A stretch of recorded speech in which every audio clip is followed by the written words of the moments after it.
How are you feeling about the release of the new album? Yeah, good. I suppose yeah, it's always like a little bit strange, like at release week and stuff like that when Mm. you've kind of been sitting on it for so long at this point, you know what I mean? So it's like, yeah, you're just kind of waiting for it to get out and like for people to start hearing it. But no, ultimately feeling all good about it, excited to get it out. And I mean, I haven't seen the record yet, so we're picking them up on Wednesday, and I always just feel like that just makes it feel a lot more real when you're actually holding the thing in your hand. Do you know what I mean? Like it's like, oh, okay, cool. Now it's out. So yeah, wait to see the actual vinyl itself. Yeah, I got to listen to it. And it's sort of a hard one to sum up quickly. There's so much going on in each track. It's crazy. Like immediately you're just hit with this wall of sound in the first track, and then there's some really interesting moments where it sounds like there's a song underneath being sort of swallowed up by the noise. It sort of fucks with your head a little bit, and I wondered if that was the intention going into making the album. Yeah, I think so. I like uh yeah, I kind of love when tracks, particularly like when like recordings when they kind of surprise you or do kind of weird shit, and it's just like, oh, what's going on there? Um, so like, yeah, I think for this record we definitely wanted to get into the production a lot more of the record. Like the first two we'd kind of done, they were more so like live recordings. Not that like like pretty much, and it was more like, okay, the song is finished and the song's fully written, so now let's go record it.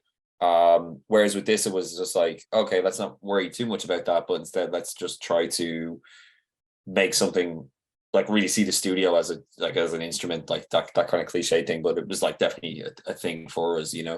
And then like, yeah, something that we had talked about a good bit through making the record was this kind of like loose idea of like dream state kind of stuff, where stuff happens in dreams that's completely illogical, but when you're listening to it, it kind of like it's coherent and it makes sense. Mm. So I think things like that, where it's like, oh, be cool, you could have a song and then you could have this whole other thing going on top of the song, and that could just be kind of like an interesting thing, because I think yeah, that was definitely kind of intentional within it. Yeah, that definitely comes across. And I think you've always been, I don't know if I'm reading too much into this, but it seems like you've always been really sensitive to the use of distortion in the music, to the point where some of the songs sound quite like electronic music. Um, and there are moments in some where the noise is so defining. I don't know, it's almost like what you hear in hyperpop stuff when it's clipping and going so big that it's taking on its own characteristics. And I wondered if you do pull from electronic music and dance music as well as noise music. I know you've talked a little bit about that in the past, but this one seems like especially prescient.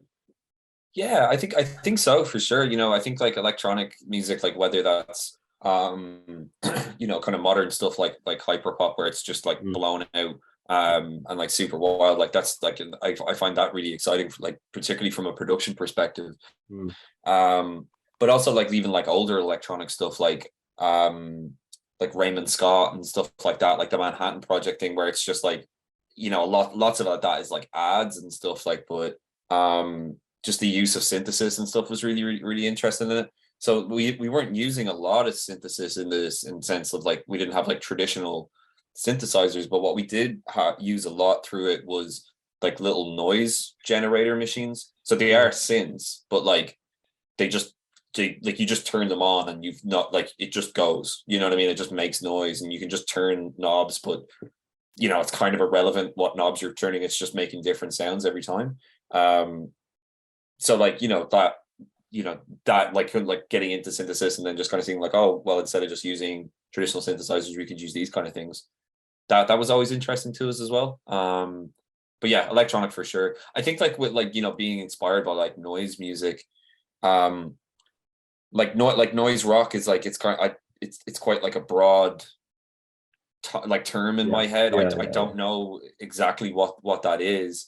um I think like no wave was always a big, like that was like a big influence on us, particularly around the start of the band, and I think that kind of like formed the kind of the basis of the band. But then electronic music was always like really influential as well. Yeah, it's really great. My friend who's a musician, he's sort of obsessed with distortion, uh, and he has this really good point that it makes it in a weird way sound more earthy, which is quite Mm. strange because you're feeding these really inhuman sounds into a machine, and in some roundabout way it comes back feeling more grounded.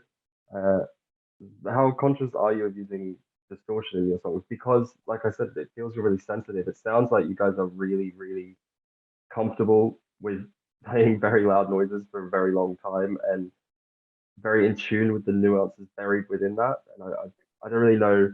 I'm not very musically literate in a sense from a musician's point of view, and I don't really know how that works. How you get those big sounds, but you can hear the little changes within that. Yeah, I don't really know either, to be honest. Like I think it's just there's a lot of just like trying until you just hear something that sounds good, you know? Mm. Like there's one track on there, um Gushy. It's like a little kind of like interlude kind of piece Yeah, between yeah, like yeah. the fourth and fifth song or something like that. And that has this big like and it's just like a load of distortion coming from that. The way that like we done that is like we had this like really old drum machine called the Maestro Rhythm King. It's what they actually used a lot on Sly and the Family Stone.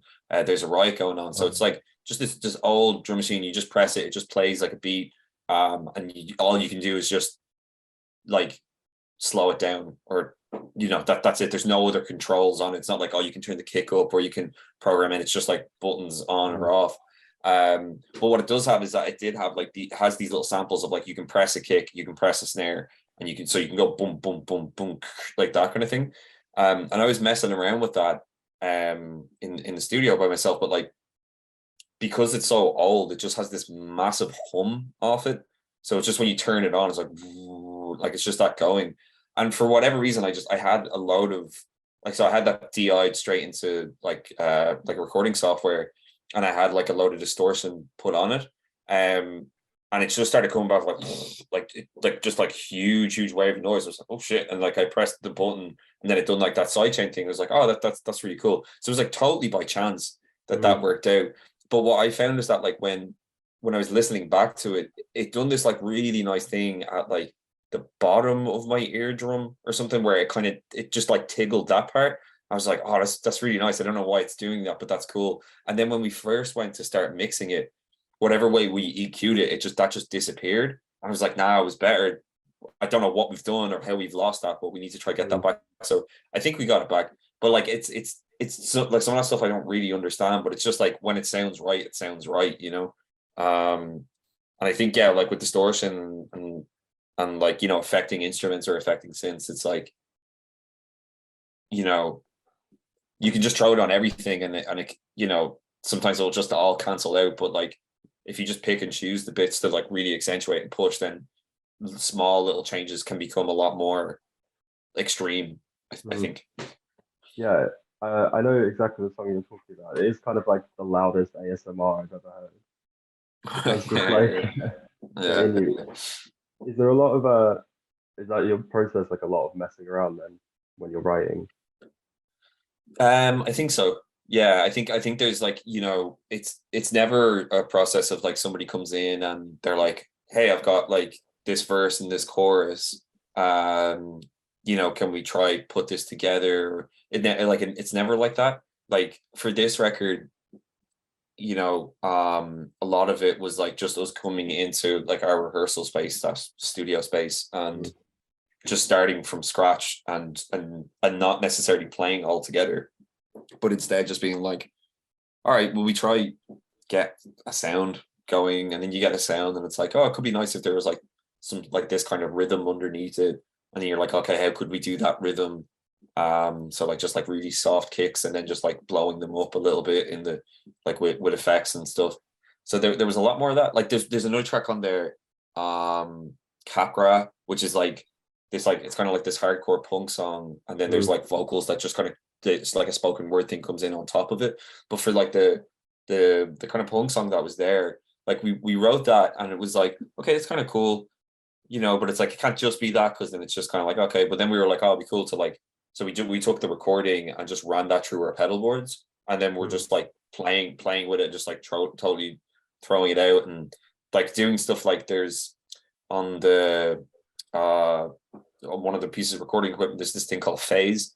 And like as we were recording it through, we were flipping the phase, which is like, you're just not supposed to do that, because if you listen to that song on a phone, it will sound completely different than if you listen to it on a set of speakers, because it just doesn't work, like, you know what I mean? So like when you listen to it on a phone, the song actually disappears for a second and then comes back in. But when you listen to it on headphones, it's cool because it feels like it goes from here to here. Do you know what I mean? So it's just like little things like that. You're just like, oh, like it's not like intentional. A lot of times it's just like you're just kind of open to like the ideas, and then you're just trying to make sure that you're not repeating yourself, or that, you know, you're doing something kind of new. But I think that's usually the process, though. It's a lot of just kind of messing around and experimenting, and, you know, trying to do something that you find exciting, you know. And is that all of you guys in the room together when you're writing, or do you go off and then come back and add your individual bits, or what? There would always be at least two of us in the room for this record. So sometimes it would be two, sometimes it would be the four of us.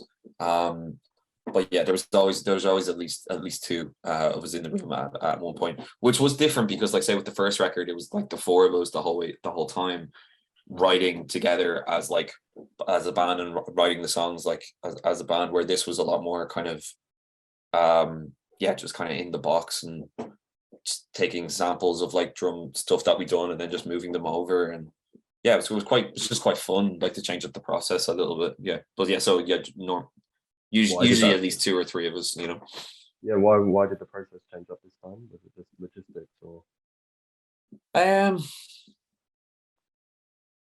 don't know. I don't think there was like, I don't recall a conversation where it was like, we need to change everything, right? Like there was nothing like that. I don't think. I think it was just like, I don't know. I think we were just like, oh, let's try this. You know, let's see what. And then the more we done that, the more natural it felt. It's not for every song either. Like some of the songs were still kind of done like as a band. Like there's track I Was Away and Almost Soon, I think. But pretty much everything else though was done totally in the box. Yeah, I don't know. I don't know why, but it felt natural, and it felt like an obvious thing to, like, just when we were doing it, just like, this just feels right to be doing this. And like one thing that helped a lot was that with the first two records, you know, because we write everything and then we record everything ourselves and then we mix it ourselves as well. So it's like it's easy to get like a little lost in it sometimes. But something that I learned by doing this process was that when we were writing all those songs for like the first two records, I was always hearing it from the perspective of where I was standing in the room. So where I was standing in the room, I was getting like lots of my guitar amp and like the drums and maybe like a little bit of vocal, but not like a ton of bass. So like, because I wasn't getting loads of bass, I'd be trying to add in more low end through the guitar. And then when we went to mix it, it was just like a fucking nightmare, because it's like we're all kind of canceling each other out in terms of like frequency ranges. So with this, it was a lot more interesting because we were just layering things up as we go. So like it was like, okay, we've got drums in there, and then we've got this big noisy synth thing. And it's like, do you know what? That's covering all the low end. So there's no point in doing a low bass line. So let's do something up really high or whatever. You know what I mean? So you had like a lot more of an understanding of like the frequency ranges. So it meant that when we went to actually go to mix it, it was like way easier. You know what I mean? Because it was like there was clear division between, you know, writing, production, and mixing, whereas before they were all kind of the same thing. So that helped for sure. So I think we'll probably keep doing it, like moving forward a little bit. You know, it doesn't feel like it's like we're out of ideas with that or something. Is that control thing really important for you guys, like doing the mixing as well? Because that's unusual, right, for a band to do everything from. Yeah, I think it's pretty unusual. It's important for us. I think the reason, you know, it's like we have the skill sets there within the band to do it. You know, like our bass player Daniel, like he's a professional engineer. It's like that's his job. He records and he mixes bands. You know what I mean? So it's not like, well, it's like, I don't know, we just give it a go. It was like that at the very start, I guess, but we always had like a helping hand. But like, you know, if like the first EPs and records, it was like mixed by Daniel and someone else or something like that, you know. But yeah, I mean, the big thing would be like production, I think, like getting a producer, and we've never wanted that. Do you know what I mean? We're always like and it's no shade on producers again. Producers, and I think that's a really great thing, and it can lead to really, really good stuff. But it's just not something we wanted right now. Maybe that might change, but for the first 3 records anyway, it feels like we would just be getting someone to get in the way. Do you know what I mean? Like it's like there's enough ideas between us, and we're kind of like fairly opinionated on what we want within the band. So it's like, and we don't really feel like we need someone alternatively like throwing it in a different direction yet. Could change, but yeah. So the control thing's always been important. I think that's when we signed to Rough Trade as well. They were like, you know, that was a big thing because we were talking to a few other labels at the time, and they were like, yeah, we think we'd like you to work with this producer or this producer, and we were like, we don't want to do that. We want to do it ourselves. And they're like, oh. And then when we met Rough Trade, like Jeff was like, oh, we don't want to change anything that you're doing. We just want to try to get it to more people. That's all. Yeah. You know what I mean? So I was just like, all right, great. Like that's really useful for us to hear, you know what I mean? And it just became like a really good relationship then as a result. Yeah, why fix it if it's not broken? Yeah, like I mean, they're really, really great with that, with just letting us do what we want to do. Like even when they signed us, they were like Jeff was like, I don't think you're going to sell a lot of records. You know what I mean? But like, I think you'll do something that's like important or whatever. So like, it's kind of good when you hear that directly from he's just like clearly not in it to like see us become like these like really successful, like profitable kind of fucking band. It was just like, she's just like, yeah, just keep doing what he's doing, and we'll just try to get to a few more people. You know what I mean? It's like perfect, like, you know. Yeah, I get that.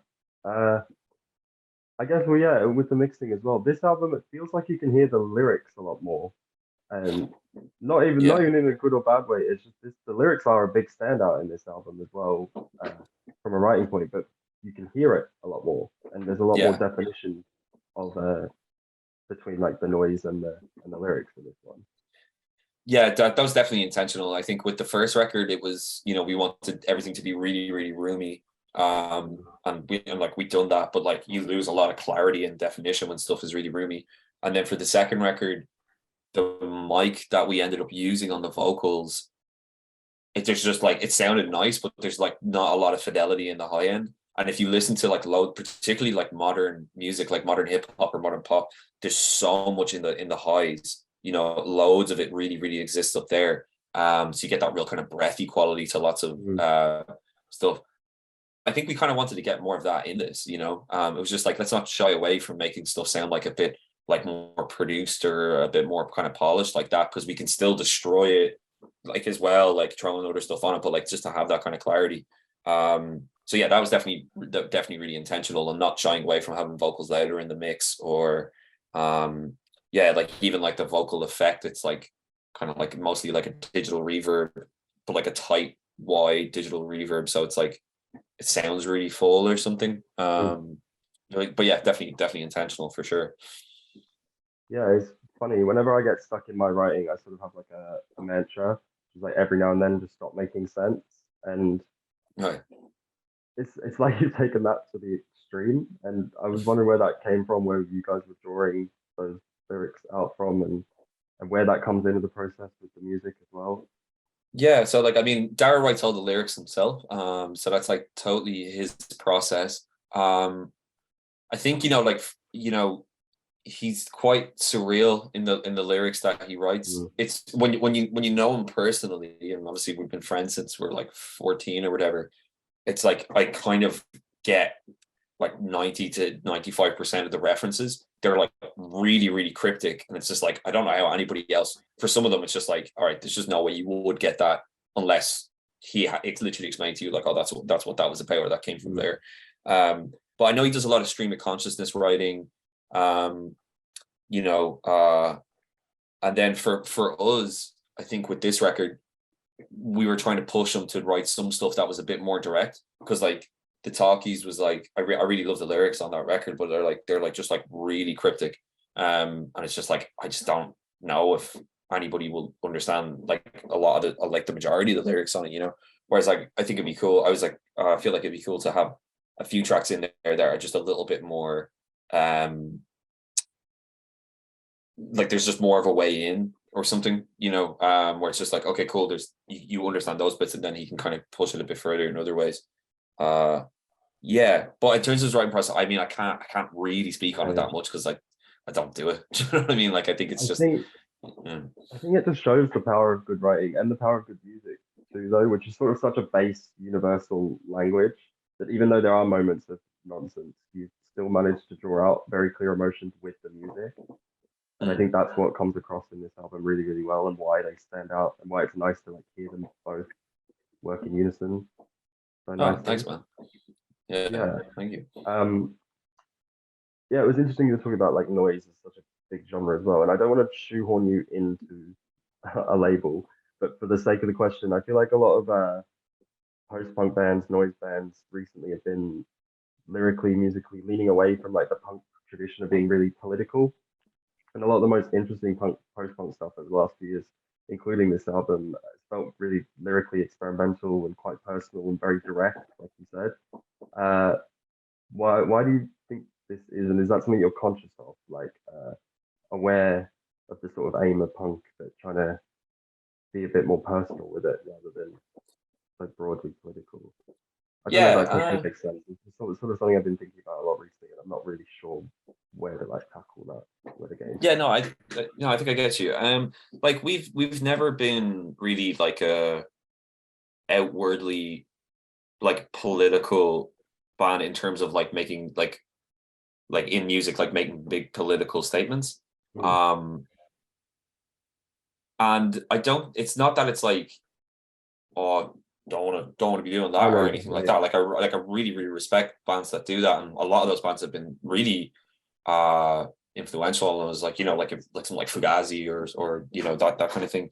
Um, but I think that's mainly from the lyrics, and I just think Dara's just like he's just I think he's just a bit more shy and he just writes it. Maybe he just finds it easier just to kind of look inwards mm, and write about that. Maybe that just feels more honest to him. I think like I fucking hate when artists or bands do political stuff really badly. Like, or they just have these like you know what I mean? Like that that really bothers me. And I kind of like that Dara just kind of goes more in on himself in that way. Do you know what I mm. mean? So yeah, I don't know. Like it's I don't, yeah, that's why I hadn't really kind of paid attention if like people were kind of stepping away from it or doing more of it. But yeah, I feel like with us, it's just Dara just writes the lyrics, and occasionally we veto one or two, but a lot of his lyrics just end up being like very personal, quite self-deprecating, kind of lyrics, which is just him. Do you know what I mean? Like Mm. it's just like I always hear a lot of him in those lyrics. So it would be weird for us to turn around and be like, Dara, you should write a song about Fianna Fáil or like write a song about Mm. like the current housing crisis in Ireland or something like it. I don't think he'd do it very well. Do you know what I mean? So yeah, like I think it's just kind of playing to your strengths. Yeah, yeah, it does. I mean, it doesn't ever come across that you're not like aware of your musical ancestors or whatever, but I don't know. It just feels it feels very modern and stuff in that sense that it's very personal, and even the music sounds very modern. The whole album is like scrolling through some like demented social media feed and everything. And I think yeah, I don't like I said, I didn't really know how to. It's just something I've been thinking about, and it's interesting to talk to you, and I wanted to get it from your perspective if that was something you were conscious of. Where did this album or the recording situate with lockdown? So uh in Ireland we had like three lockdowns, I think, maybe four. I don't know Mm, because we kind of kept going in and out, and like when they would lift restrictions, they would just lift them very gently to like it's like, oh, you could be in a bubble of like four people or something like that. mm, Um, so whenever that did happen, we would go down. But I guess we started writing it. I think maybe in the first lockdown, we what we were doing quite a bit is we were jumping on Zoom together, and there was a load of kind of like older demos and stuff kind of floating around. I honestly don't know if any of that made it into the record. I really just can't sure because it's just the last 2 years is super blurry.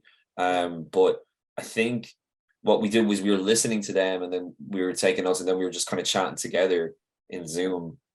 being like, what did you think of that? Do you think that we could use anything there, or we could kind of move that a bit further? And then we were talking a little bit about artwork and about music videos and stuff, but like it's just like just fucking ran out of things to talk about, because it was like we were just kind of hanging out and having a few cans of advice, just more so to keep saying. But yeah, we were never that band where it's like, hey guys, so I wrote this, do you want to give it a go at home by yourself? It's just we just never done that.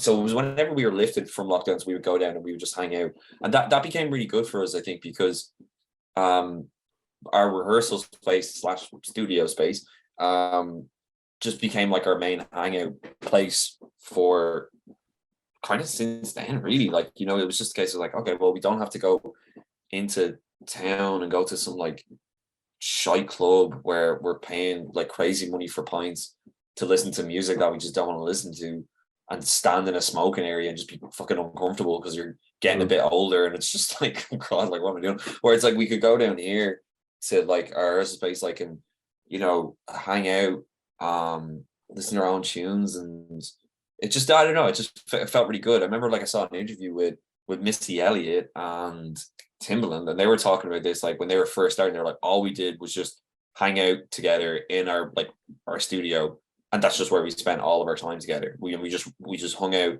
listened to music, wrote music, and like that was it. And I was like, oh, that sounds really nice. That's like, for lockdown it made loads of sense because the bubble was real small. So that's, yeah, that's kind of what we've done then over that time period. So yeah, it was always in between the lockdowns, but yeah, it was definitely the thing that kind of, I think, kept us all a bit sane. It was definitely a little trickier as well, I think, because you would go in and you would do a bit of writing, and then you feel like you're getting somewhere, and then you pull back into lockdown for like 4 or 5 months, and then it's very easy to kind of just like slip out of that kind of creative headspace, and then so to get back in was always a little slower at the start, but I think it worked for us though, ultimately. Yeah. And before this album, how much of the live stuff feed into the process of creating the recorded music? Were you constantly thinking about how it would play live, or were you playing live music to think about it purely as recorded music? Where was that sort of? I feel like it's kind of like a stepping stone between like the first record to where we are now. Like the first record was all us in the room, going out, playing all those songs live. And then, you know, it was when it was, you know, we had just signed to Rough Trade. We were like, had that first, like, you know, first year when a band signs to a label and they get quite buzzy. We were quite buzzy that year. So we were doing a lot of shows. So when we came off a tour, went straight into the studio, recorded the album, then went straight back on tour. So it was just kind of like, yeah, cool. We've just been playing these songs loads.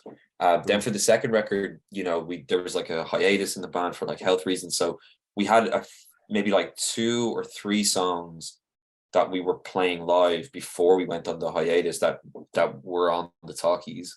But we, yeah, for a lot more of it though, it was just kind of getting back into the studio, back into our rehearsal space and getting comfortable with writing again. But it's still very much like kind of like playing together as a band and working it through. There was a few things that weren't like that. We opened a few doors on the talkies for ourselves creatively there.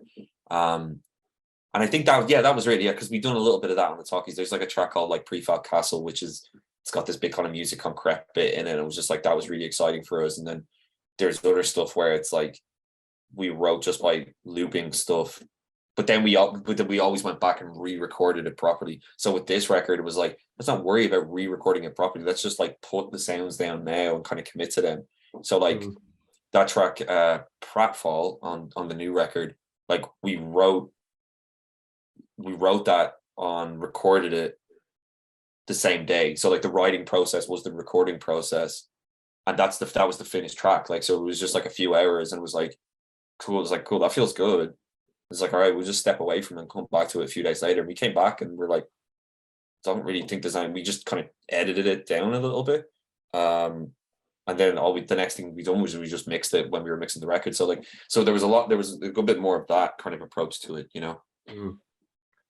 And I guess I'm quite curious about the audience reaction or the fan reaction, or even how press can affect the artist's creation. Like I know you have to sort of forget about the audience during the actual creation of it to create something original and individual. But at some point, when you do give it to an audience, what's that relationship like? And is that something that you and the band think about? Um, it's that like it's really important, I guess. I think like for us, it's a little strange, right? Because like we put out the first record and we were touring loads and blah blah, and then we just stopped. And then when we put out the second record, so like a whole new kind of body of material, we only played like about 14 or 15 gigs. And Mm. really like we were just like getting used to playing live again. You know what I mean? And there was like quite a lot of anxiety in the band and stuff like that. So it wasn't like just like real like, oh cool, we're just like super comfortable on stage again and stuff like that. It was definitely kind of trying to build that confidence back up. And then we went straight into lockdown. So like, and then we've had this summer where we've played like a bunch of shows, but like most of them have been festivals and smaller kind of more curated festivals. And really when most of them were in countries we've not been to before or we haven't been to in like nearly 10 years or something, you know. So a lot of the time you're kind of going over, it's not like hello everyone, they're like who the fuck is this, like, you know what I mean? So you're kind of just like playing your set. So like it's nice when you play and you get like this like positive reaction off the crowd. So then like I mean in terms of how that fed into the writing, I think maybe it did. I think something that we wanted on this record was for it to be more immediate and there to be more kind of like immediate like tracks that we could pick. And I think that became really apparent to us when we were looking through like what would be a single, and there felt like there was lots of potential options for singles, whereas with the record beforehand we had the first two singles, we were like that they will be singles, but then we didn't know what the fuck to pick for a third, so we were like super open to the label kind of suggesting. Whereas with this we were like, okay cool, there's like lots more options. And I think that was maybe reaction, because when you've got something that's like quite immediate and works as a single, that can go down kind of well live. So maybe there was a bit of that in it. I'm not too sure, to be honest. Like, yeah, it's a good question. I'm not too sure, because I felt like actually since we've been doing a lot of shows recently and we're thinking about the next record, that is something we have directly talked about. It's like, oh, it'd be cool to have more of these types of tracks so we can play them live. Do you know what I mean? Like, as Yeah, in, yeah. you know what I mean? So that I feel like that might be a bit more of an influence on the next record, whatever that ends up being. But yeah, I don't know. Sorry, I think that was a very rambly answer. I don't know if I No, really no. answered I the mean, question. that was kind of an open question. Again, it was just something I'm thinking about, and I don't really know like an entry point into that. I'm not going to keep you for much longer. So I Yeah. was just wondering who are you listening to at the moment, or anything else that you would recommend? Anything you're reading or watching, or Um, like watching, not really interested in, because I watched the interior design masters recently, which is sorry. Music wise, what am I listening to at the moment? I went through a period of listening to quite a lot of Percy Fate. I kind of fell in love with like kind of like beautiful kind of orchestral kind of sounds. Thought that was kind of cool. There's an Irish artist called Junior Brother. He released a new record, which is really cool. He's like, it's kind of, he's just, his voice is horrible in a beautiful way. Like it's really just like cutting. So I've listened to a good bit of that. Listened to a lot of Caitlin Bond's last record. Thought that was really cool. And Crazy Adult, she's putting out a new record at the moment, and I've been enjoying a lot of the stuff that's been on that she's put out, as well as kind of some of her other stuff. So yeah, I think that's some stuff maybe. yeah, okay. And lastly, what are you most excited for people to hear from this new album? Because there's so many great tracks, also really specific moments that I think really stand out. But do you have one that you're like particularly excited to put out into the world? um, I don't know. I don't know if I have one more than the other. To be completely honest. Yeah, I don't know. I think like so like I mean, um, yeah, I'm not sure. I quite like there's track the Weirds. I quite like that's that one. But like what I really quite like is like at the start of it and at the very end of it, there's like a really high pitched like noise, and it's just like a kind of up there, and that was a real fun discussion amongst us as a band when we done that, because like we put that in, and it was myself and Daniel in the room, and it was like, okay, cool, that's fucking horrible, but like it feels kind of good. And like Dara came in, he was like, oh, I really don't know how I feel about that. And that was kind of interesting, because it's kind of like, surely noise should be like that though, right? Like it should be kind of like, just like, oh, that's a bit horrible. Like, you know what I mean? Like, I feel like we've gotten very used to the sound of like feedback on a guitar, that it can just be like nicely placed in, and you're like, oh, there's the aggressive guitar and stuff, like, you know, where it's just stuff that's like actually hurts. Like it feels like that's right. I don't know. But also it kind of cancels out my tinnitus. So it's kind of like, I was like, is it loud? I'm not sure. Did you ever see like Abe Simpson where it's like they do the THX thing in The Simpsons, and he's like, turn it up. Like it felt like that to me when we were doing it. I was like, they should be louder. They're like, that's so loud. And I was like, oh, it's actually it's just sitting at a range where I can't hear anymore. So yeah, I don't know, maybe that specific sound, because also I think it would poor little dogs as well, like they're like, what the fuck's that? Yeah, I was Like, gonna do you know what I say, mean? it's actually like a dog whistle. Yeah, That's you funny. know. That's the track that I've been telling people about the last Oh, time. cool. Yeah, well, I've been really excited about that one. The little interludes, I guess they're full songs, but they play sort of like interludes throughout the album. They're really, really interesting. Oh, dude, man. Yeah. No, I think the Weirds one. Yeah, maybe that one. I think I like that one. I also really like. There's one like called Red Polo Neck. I quite like that one, because that one felt like quite different for us. Yeah. So maybe, I don't know. Maybe them too. But I don't know. Like, do you know what I mean? It's just like I don't know. I'm really kind of happy with the record, and I feel really good about it. But it also feels good because it just felt like, oh, cool, we just like opened the door to like loads of potential writing up like possibilities. So I'm just kind of excited to go and write more, really, you know what I mean? So yeah, no, it feels good. Yeah, I mean, yeah, it's a real, definitely put things into different gear with this album. I think it's really, really good. Oh, thank you, man. I really appreciate that. Yeah, I'm gonna let you go. I've taken enough of your time. Thank you very much for doing this, mate. No, not at all. Thanks so much for having us. No. Thank you. It's really good to Cheers, meet you. dude. Appreciate it. Very nice to meet you. I hope to see you soon. Cool. Yeah, Take it easy, man. Right, Okay. bye. Bye-bye.